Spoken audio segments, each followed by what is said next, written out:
अस्सलाम वालेकुम दोस्तों डार्क वेब के बारे में आपने बहुत सी स्टोरीज़ सुनी होंगी, डार्क वेब के बारे में पढ़ा होगा, मगर जो मैं आपको आज स्टोरी सुनाना चाहता हूँ वो बिल्कुल ही अलग है और डरावनी है।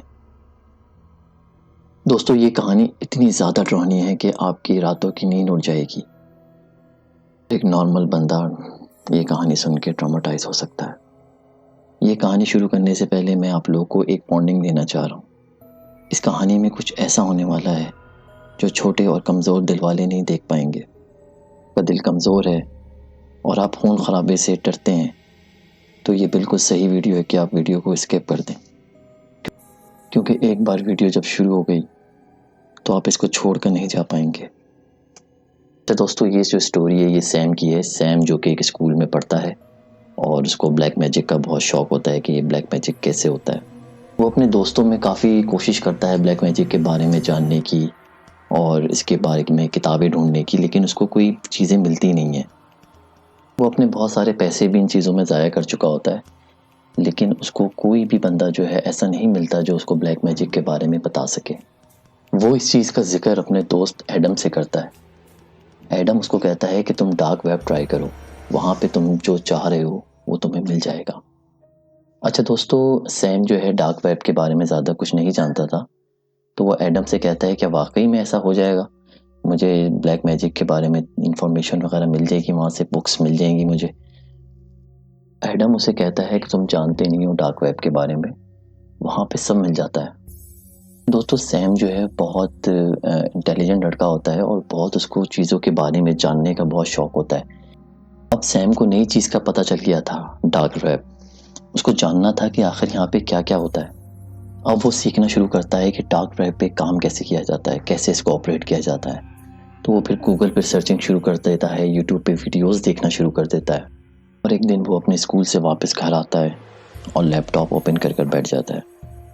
अब वो डार्क वेब में इंटर हो जाता है। अब वहाँ पे वो सर्चिंग शुरू करता है ब्लैक मैजिक के बारे में और उसको उसके मुताबिक की बुक्स मिलना शुरू हो जाती हैं जो वो ढूंढ रहा था।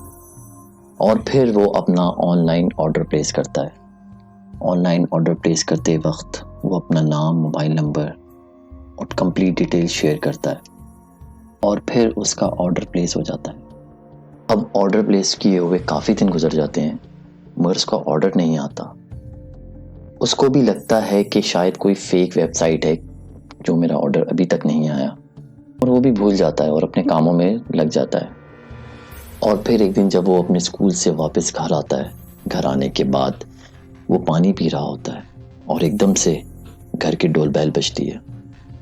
वो बाहर जाता है लेकिन बाहर कोई नहीं होता। एक बॉक्स रखा हुआ होता है बिल्कुल दरवाजे के पास। वो हैरानी से बॉक्स को उठाता है और अपने रूम में लेकर आता है और उस बॉक्स को खोलना शुरू करता है। जैसे ही वो बॉक्स को खोलता है तो उसके अंदर से उसको ब्लैक मैजिक की बुक्स मिल जाती हैं। वो बड़ा खुश होता है कि यार ये तो ज़बरदस्त काम हो गया, जिन बुक्स को मैं सालों से ढूंढ रहा था वो मुझे मिल गई आखिरकार। मगर दोस्तों बॉक्स में एक कार्ड भी होता है और उस कार्ड पे जानते हैं क्या लिखा हुआ होता है? You have been invited, congratulations. और उसके नीचे एक लिंक भी शेयर होता है और लास्ट में लिखा हुआ होता है डोंट बी लेट। सैम को कुछ समझ में नहीं आता। उसको लगता है कोई इनविटेशन कार्ड है मगर साथ में वार्निंग भी है, डोंट बी लेट। सैम काफ़ी एक्साइटेड हो जाता है कि आखिर उस लिंक में ऐसा क्या है। जो टाइम दिया था वो 2 दिन के बाद का था। सैम का वक्त नहीं गुजर रहा था, वो बड़ा एक्साइटेड था कि आखिर उस लिंक में ऐसा क्या होगा। वो यही सोचता है कि आखिर मुझे वहाँ क्यों बुलाया है, वहाँ ऐसा क्या होगा। और फाइनली वो टाइम भी आ गया। सैम ने अपना लैपटॉप ओपन किया और जल्दी से जो है वो लॉगिन करने की कोशिश करी, मगर उसका सिक्स सेंस कह रहा था कि कुछ गड़बड़ होने वाली है। वो बहुत परेशान भी था कि पहले तो मैं इतना एक्साइटेड था लेकिन अब टाइम आ रहा है तो मैं इतना कंफ्यूज क्यों हो रहा हूँ। सैम का सिक्स सेंस कह रहा था प्लीज़ वहाँ मत जाओ, प्लीज़ डोंट एंटर। सोचता है 2 दिन से मैं इतना एक्साइटेड था मगर अब मुझे क्या हो गया है, मेरा दिल क्यों अंदर से परेशान है। और फाइनली सैम लिंक पे क्लिक करता है। लिंक पे क्लिक करते ही उसके लैपटॉप की स्क्रीन ब्लैक हो जाती है फिर उसको ऐसा लगता है कहीं कोई मेरे साथ प्रैंक तो नहीं कर रहा, मगर अचानक उस लिंक में से एक मैसेज पॉपअप करने लगता है और जब वो मैसेज ओपन करता है तो उस पर लिखा हुआ होता है, thank you for joining us, unfortunately there are no show going on at this moment, the next show starts in 19 hours 48 minutes and 24 seconds, we hope see you there. Sam जब ये मैसेज पढ़ता है तो वो disappoint हो जाता है, जिसके लिए वो इतना वेट कर रहा था अब उसको 2 दिन मजीद और वेट करना पड़ेगा। अब सैम का किसी चीज़ में दिल नहीं लग रहा था, वो परेशान था और एक्साइटेड भी था, आखिर उस लिंक में ऐसा क्या होगा। और अगले दिन सैम अपने स्कूल के लिए निकल रहा होता है घर से और बस स्टॉप तक पहुंचता है। उसके मोबाइल पे एक मैसेज आता है और जब वो मैसेज देखता है तो उसके पैरों तले ज़मीन निकल जाती है। मैसेज में लिखा होता है, I will see you tonight Sam, it's going to be a lot of fun. Message देख के सैम काफ़ी डर जाता है क्योंकि वो मैसेज उसको अननोन नंबर से आता है। अब उसकी एक्साइटमेंट एक खौफनाक डर का रूप ले लेती है और इसी डर की वजह से सैम स्कूल नहीं जाता, वो वापस घर आ जाता है। घर आने के बाद सैम उसी अननोन नंबर पर मैसेज कर रहा होता है, कॉल कर रहा होता है, मगर किसी का कोई रिप्लाई नहीं आता। सैम को लग रहा होता है जिस बंदे का मैसेज आया है वो उसको अच्छी तरह जानता है क्योंकि मैसेज बहुत फ्रेंडली था। अब सैम को अंदाज़ा होना शुरू हो गया था कि वो किसी बड़े ट्रैप में फंस चुका है। सैम इन्हीं सोचों में गुम हुआ होता है और वक्त गुजरता रहता है और फिर एकदम से मोबाइल वाइब्रेट होना शुरू हो जाता है और उस पर एक मैसेज आता है। मैसेज में लिखा हुआ होता है, earlier access for show starts now, come on boy, this is a special spot for you. अब सैम हिम्मत करता है और लैपटॉप ओपन करता है और उस लिंक को टाइप करता है और लिंक पे चला जाता है। लिंक जो था वो ओपन होने में बहुत टाइम ले रहा था। आहिस्ता आहिस्ता पेज ओपन होता है। जब लिंक ओपन होता है तो उसमें एक चैट बॉक्स होता है, उसमें से सैम को मैसेजेस आना शुरू हो जाते हैं। मैसेजेस ये होते हैं कि he is a special guest. Sam को समझ में नहीं आता ये सब क्या चल रहा है, वो बहुत वियर्ड फील करता है। वो ये सोचता है कि ये मुझे स्पेशल गेस्ट क्यों कह रहे हैं।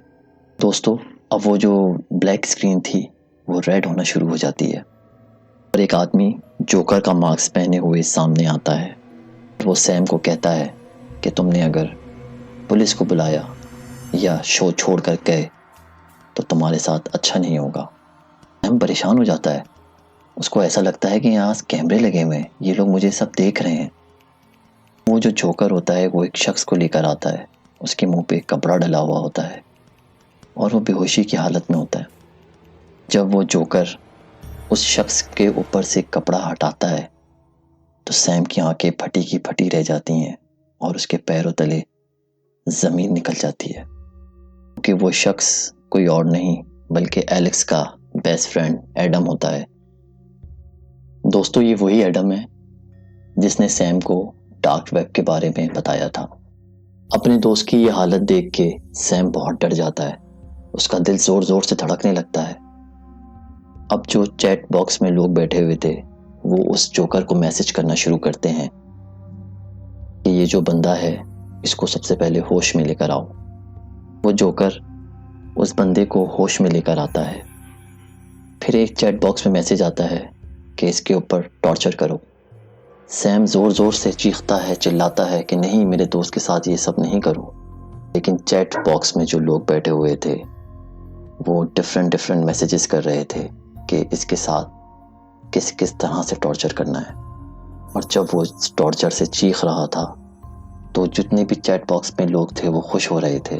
कोई कह रहा था कि इसकी आंखें निकाल दो, कोई कह रहा था कि इसके कान काट दो और आखिरकार सैम का दोस्त मर जाता है। दोस्तों सैम अभी भी जो है वो फ़रार है, क्योंकि उसने पूरी वीडियो नहीं देखी थी और आधी ही वीडियो में उसने अपना लैपटॉप बंद कर दिया था।